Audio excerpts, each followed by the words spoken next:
tudo bem? Eu sou o Ronaldo Vasconcelos, presidente da ONG ambientalista Ponto Terra. Este é o programa Ecologia e Cidadania e essa é TV Ponto Terra, www.pontoterra.org.br. Assunto de hoje interessantíssimo, um pouco poético, mas também um pouco preocupante com a questão ambiental aqui na região metropolitana de Belo Horizonte, no chamado Vetor Sul, em Nova Lima, e aí nós vamos chegando no Jardim Canadá, e vamos chegando no Vale do Sol, e vamos chegando a Passárgada, uma região muito bonita, uma região poética, quase romântica, mas que também tem os seus problemas, inclusive problemas ambientais. O nosso convidado, Ricardo Moebos, que vem aqui conversar com a gente. Em primeiro lugar, Ricardo, obrigado por visitar a Ponto Terra. Não, de nada, eu que agradeço a oportunidade da gente estar aqui conversando e divulgando também essa situação, esse problema, essa campanha aí a favor da Estação Ecológica de Fechos.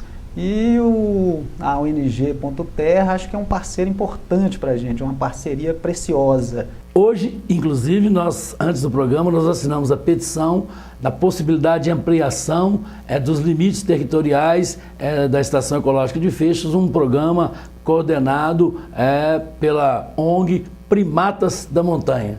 Ricardo, é muito assunto interessante ao mesmo tempo, mas vamos lá, vamos começar falando de você. Sua formação é na área de medicina, não é isso? Sim, eu sou médico de formação, sou médico psiquiatra, sou professor da Universidade Federal de Ouro Preto, dou aula de psiquiatria, mas tenho essa vida dupla, digamos assim, entre parênteses, de ter essa participação, essa militância ou esse ativismo ambientalista na ONG Primatas da Montanha. Cara, agora vamos falar um pouco de onde você mora e aonde que você faz essa militância ambiental que você falou aí. Se você pegar um endereço, Avenida Manuel Bandeira, Vale do Sol, Passárgada, só nome bonito, só nome importante, né? Interessante, que até motiva a gente a trabalhar mais. A região é efetivamente bonita, mas com seus problemas. Sim, a ideia é essa mesmo. Eu, como a maioria das pessoas que foram para lá, foram morar lá, de certa forma foram apaixonados, encantados pela beleza natural, pelo ambiente preservado. Foi por isso que nós fomos para lá. É longe um pouco para quem trabalha aqui em Belo Horizonte. Então você faz, de certa forma, essa escolha, essa opção por morar mais próximo ali da natureza preservada. E quando você vai morar lá, você vê que a natureza está preservada por um triz. E estando ali perto, você fica muito envolvido com essa necessidade de estar preservando o pouco que ainda resta. Vamos falar um pouco agora da ONG que vocês constituíram alguns anos atrás, um nome muito interessante, Primatas da Montanha. Por que a ONG? Um pouco da história dela, quando que ela foi fundada? Então, a gente começou a ter essa ideia, essa vontade de formar uma organização não governamental como uma estratégia para a gente poder estar mais ativamente nessa defesa do meio ambiente. Desde 2009 a gente começou a reunir um grupo de amigos, de colegas, de vizinhos interessados. E aí em 2010 a gente efetivou mesmo a fundação assim, de direito, né, de uma ONG, e a gente resolveu chamar Primatas da Montanha, porque aí a gente teve essa ideia da sigla PRIMO, porque a gente mora ali nas montanhas de Minas mesmo, e um fator que era muito importante como um ícone assim, da luta ambiental nessa região era o macaco sauá, ou guigó, que é um dos primatas ameaçados de extinção na lista vermelha,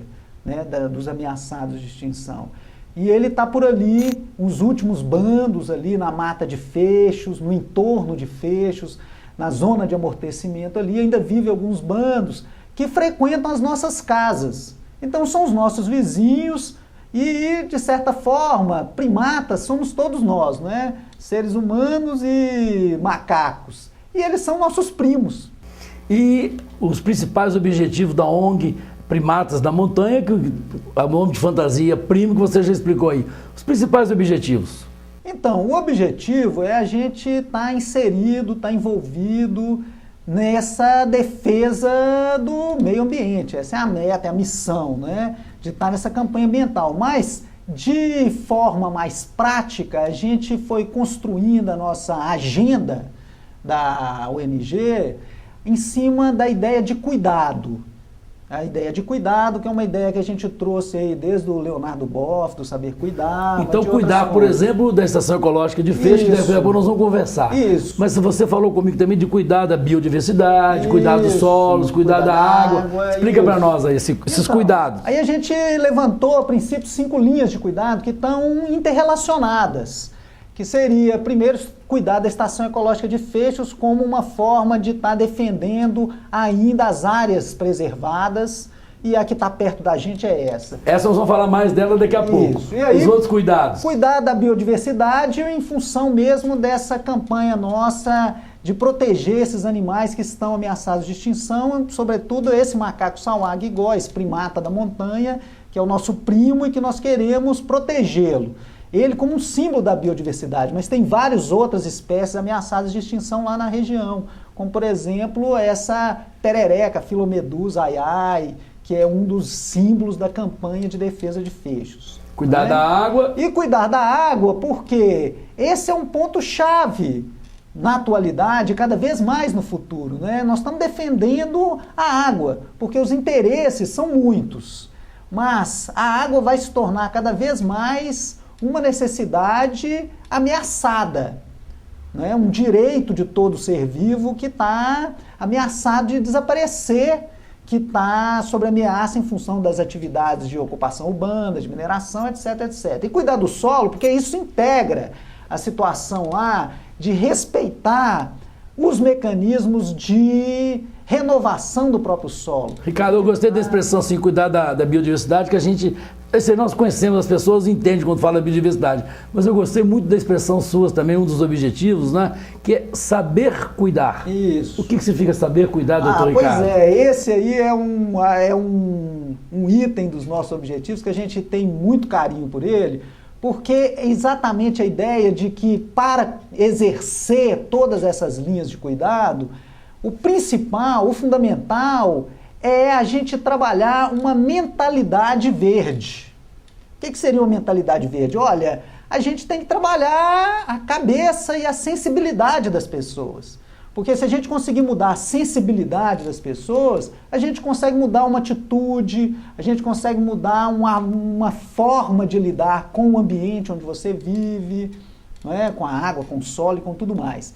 Então, essa é a base de sustentação de todos os outros cuidados. É a gente trabalhar, fazer um trabalho, pode ser chamado de educativo, pode ser chamado de pedagógico, mas é um trabalho com a mente das pessoas. Que a gente traz essa ideia também de um conceito das 3 ecologias, de um autor que chama Guattari. E ele fala dessa ecologia ambiental, de uma ecologia social e de uma ecologia subjetiva. De você trabalhar um novo comportamento, uma nova relação, uma nova atitude a partir da subjetividade das pessoas. Isso é que é saber cuidar. Ricardo, vê-se que você é uma pessoa inteligente, preparada, tem a formação na área de medicina, parabéns para você, mas nós precisamos falar da coisa prática da Estação Ecológica de Feixes, né? E vocês lançaram uma campanha um pouco tempo atrás, muito interessante, Feixes Eu Cuido. Como vai a campanha Feixes Eu Cuido?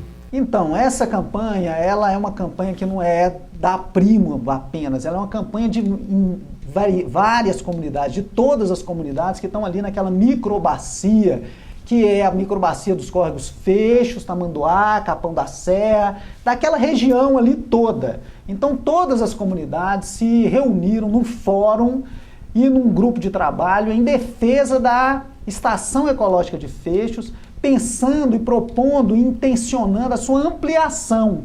Por que a sua ampliação? Porque é uma estação ecológica, ou seja, uma área de máxima proteção ambiental, mas que está numa região de grande ameaça. De um lado tem uma BR que já está fazendo vizinhança com a cerca de Feixes. Do outro lado tem uma ocupação urbana que vem chegando ali pelo Vale do Sol e por baixo, pela Mata do Engenho, por Passágada, vai se aproximando, essa ocupação vai se adensando cada vez mais. E pelo outro lado, tem a vizinhança com a Cava do Tamanduá. A Cava do Tamanduá, que é uma das unidades de exploração mineral do Complexo Vargem Grande, que está sendo proposto uma grande expansão do Complexo Vargem Grande, que prevê uma variedade de iniciativas, como, por exemplo, construção de novas barragens de rejeito, expansão de cavas, e uma dessas iniciativas de expansão do Complexo Vargem Grande é a expansão da cava do Tamanduá. E essa expansão da cava do Tamanduá, ela acontece em direção à Estação Ecológica de Fechos. Ela acontece colocando em risco a zona de amortecimento. Aí a coisa começa a complicar. E aí a coisa começa a complicar. Quando fala em zona de amortecimento, então vocês querem a expansão da estação nessa direção, não para cima de onde já estão as casas das pessoas, não para cima da BR, porque isso seria loucura, não para cima da cava que já existe. Não, respeitando todas essas ocupações que já existem, mas impedindo que elas avancem em direção a Fechos. Um trabalho, uma pretensão possível, né? É bom que as pessoas entendam, quando a gente fala Estação Ecológica de Fechos, a pessoa precisa entender uma Estação Ecológica Estadual de Fechos, ligada então ao governo do estado, ligada ao Instituto Estadual de Florestas, IEF. Sim. IEF, no caso, é um instituto que cuida bem de Fechos, ou também é um vilão nessa história nossa aqui, Ricardo? Então, olha, o IEF, ele é um órgão público que tem, como a maioria dos órgãos públicos nesse país, grandes limitações. Limitação de pessoal, limitação de fiscalização. Limitação financeira. Limitação financeira e limitação também de força e de vontade política, no sentido de que aquela é uma zona disputada por muitos interesses. Um dos interesses é a defesa ambiental. E a defesa ambiental conseguiu cravar ali, numa zona de adensamento urbano, numa zona de especulação imobiliária, numa zona de minério de alta concentração de ferro, conseguiu cravar ali uma estação ecológica. Eu queria pedir às pessoas que nos assistem também, para, se tiverem vontade, assinar essa petição, que é um trabalho da ONG Primatas da Montanha, por isso o site www.primo.org.br, é isso mesmo, Ricardo? Isso mesmo. Aí faz a petição, a Ponto Terra assinou nessa manhã de sexta-feira de 18 e chegamos ao número 1850 e a ONG Primatas quer chegar, Primatas da Montanha quer chegar a 2.000 e você também pode ajudar, pode participar. Você falou em interesse, e a gente sabe do interesse, por exemplo, da Copasa. Copasa, Companhia de Saneamento do Estado de Minas Gerais S.A., tem o seu interesse lá, que é a questão da água. Sim. A Copasa, heroína ou vilã? Então, a Copasa, ela vem participando, ela tem essa outorga de ter a exploração ali da água, que é uma água que desde o início da fundação, do ato de constituição da Estação Ecológica de Fechos, foi considerada uma água classe especial, uma água que é puríssima, uma água que é filtrada justamente por essa camada de minério, por essa placa de minério que filtra, que funciona como um tórax, que protege esse coração que bombeia a água para, inclusive, mais de 200 mil pessoas de Belo Horizonte. É bom que as pessoas saibam disso, porque às vezes a gente faz uma discussão, as pessoas, esses ambientalistas são tão xiitas, chatos, biodesagradáveis, né? Não querem que nada aconteça. Olha o que o Ricardo está falando para a gente aqui. A Estação Ecológica de Fechos tem lá uma captação da Copasa que atende cerca de 200 mil pessoas aqui da nossa cidade de Belo Horizonte. Isso, bairros aqui de Belo Horizonte. Então, essa água, essa estação ecológica que preserva aquele ambiente, que permite que a água continue brotando e continue com qualidade, essa estação ecológica está protegendo a capacidade de abastecimento de água de vários bairros aqui de Belo Horizonte, da região metropolitana. Ricardo, você falou expansão urbana, e eu preciso lembrar também a questão da mineração, nada contra ninguém, mas é importante que a gente fique muito preocupado com a expansão da mineração, inclusive da Vale. Então vocês têm que ter essa preocupação lá. Sim, claro, a gente tem essa preocupação e a gente então, dentro de várias estratégias de divulgação da importância, de demonstração da beleza, como por exemplo, uma campanha onde a gente faz uma mostra de fotografias, onde a gente faz um concurso de fotografias de natureza ali da região, para que as pessoas possam visualizar e se encantar com o lugar. Porque uma estação ecológica é diferente de um parque nacional, por exemplo. Uma estação ecológica, as pessoas não podem ficar ali passeando. É um lugar tão preservado que é restrito o acesso. Mas o que você não está vendo é aquela coisa de que o que os olhos não veem, o coração não sente. Então eu quero que as pessoas possam, a gente tem a campanha de publicizar as fotografias, a beleza daquele lugar, para que os olhos da comunidade de Belo Horizonte, da região metropolitana, possam ver a beleza da estação ecológica e sentir com o coração a necessidade de preservar aquilo ali. Tudo isso que o Ricardo Moebos está falando, é importante que você acesse no site da Primatas da Montanha, www.primo.org.br, repito mais uma vez, e queria dizer também que o Ricardo é autor de alguns livros, de algumas apostilhas, de algumas brochuras, nesse sentido, e pediu ao Daniel que mostrasse para as pessoas tomarem conhecimento, inclusive de um livro muito interessante, né? Filó, o que é essa tal de Filó? Conta para nós, Ricardo Moebos. Então, essa é mais uma das estratégias dessa campanha Fechos Eu Cuido, porque quando a gente participou ao longo de 2012 de várias audiências públicas ali, discutindo o cuidado que precisa de se ter com essa expansão dessa região específica da mina do Tamanduá, a gente entrou em contato com os relatórios de impacto ambiental, os EIA-RIMA, que foram apresentados pela própria mineradora. E aí a gente viu que ali tinha algumas espécies ameaçadas de extinção e que certamente sofreriam o impacto dessa expansão. E uma delas, a principal ameaçada, era uma perereca que mora ali na Estação Ecológica de Fechos, que se chama Filomedusa ai-ai.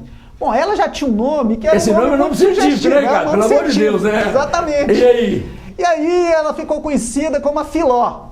É a Filomedusa ai-ai, o nome científico dela, que é uma das que existem poucos exemplares, está fortemente ameaçada de extinção. E a gente então se propôs a escrever um livro infantil que se chama A Última Filó, uma história de dar dó. E nesse livrinho, muito despretensioso, com ilustrações muito bonitas da nossa parceira aí de trabalho na Primo, que é a Sofia Felipe, então ela ilustrou esse livro com 3 personagens que foram tirados dos relatórios de impacto ambiental da mineradora, que é a Filó, a Filomedusa ai-ai, que é o beija-flor de gravata verde, que está lá nos relatórios, que também vai sofrer esse impacto, e a cobra dormideira. Pois bem, isso é uma fábula trágica onde esses personagens ficam conversando e onde eles sentem que a ameaça está chegando com a expansão da mineradora e que o mundo deles está ameaçado de desaparecer. E aí muitos deles vão fugir, como por exemplo o beija-flor vai sair voando e a cobra pode sair se arrastando. Mas a perereca, o anfíbio, ela é mais do que o réptil, mais do que uma ave, ela é especialmente sensível e vulnerável a essas mudanças ambientais, porque ela precisa daquela umidade ali. Se acabar a estação ecológica de Fechos, ela não vai migrar para o Jardim Canadá, entendeu? Para a piscina de alguém lá em Passagda ou no Vale do Sol. Não, ela vai morrer mesmo, ela é muito vulnerável. E aí a gente usa esse livro como uma maneira de falar de Fechos. No final do livro é uma história triste. E as histórias infantis normalmente são finais felizes. E a gente fez um final triste, onde no final a mineração está chegando, vai acabar o mundo da Filó. Mas, depois do final do livro, tem uma cartinha, e nessa cartinha a gente convida aquele adulto que está lendo para a criança e aquela criança a ler a petição, a assinar a petição na web, pela expansão de Fechos e mudar o final da história. Livro infantil com muita reflexão. Para terminar mesmo, Ricardo, eu queria te parabenizar por uma frase sua que eu li preparando para esse programa, que eu achei interessante, que você disse o seguinte: eu comecei a cuidar de Fechos quando o Fechos começou a cuidar de mim. Como última pergunta, explica para nós essa frase, Ricardo Moebos. Então, essa frase é porque quando eu fui morar naquela região em 2002 e comecei a frequentar ali o córrego Fechos, o córrego Tamanduá e outros, eu conhecia a cachoeira de Fechos, que a gente frequentava há mais de 10 anos atrás, onde o córrego Fechos ainda tinha uma água limpa. Bom, e ali, você ir numa cachoeira é uma forma de que aquele córrego está cuidando de você, aquilo faz muito bem para a sua saúde. Você relaxa, melhora o estresse, aquilo cuida da sua saúde. E a gente viu que de uns anos para cá, alguma captação fluvial que vem do bairro Jardim Canadá passou a contaminar aquela cachoeira e a gente não pode mais usufruir daquela cachoeira. E a gente viu que aquela maravilha está acabando de forma muito rápida e muito concreta. A gente tomava banho naquela cachoeira há 10 anos atrás, hoje não pode mais. Está contaminada de esgoto. E aí a gente viu, poxa, Fechos que vinha cuidando da gente, agora é hora da gente fazer alguma coisa para cuidar de Fechos também. Fazer essa troca com essas belezas naturais que a gente tem aqui na região. Ricardo Moedas, muito obrigado a você, parabéns pelo seu trabalho. Quero agradecer a você também, internauta, quero agradecer a você, telespectador. Fique sempre com a gente, ecologia e cidadania. Saia da letargia, saia do imobilismo. Vamos todos cuidar de Fechos. Fechos merece. Até o próximo programa.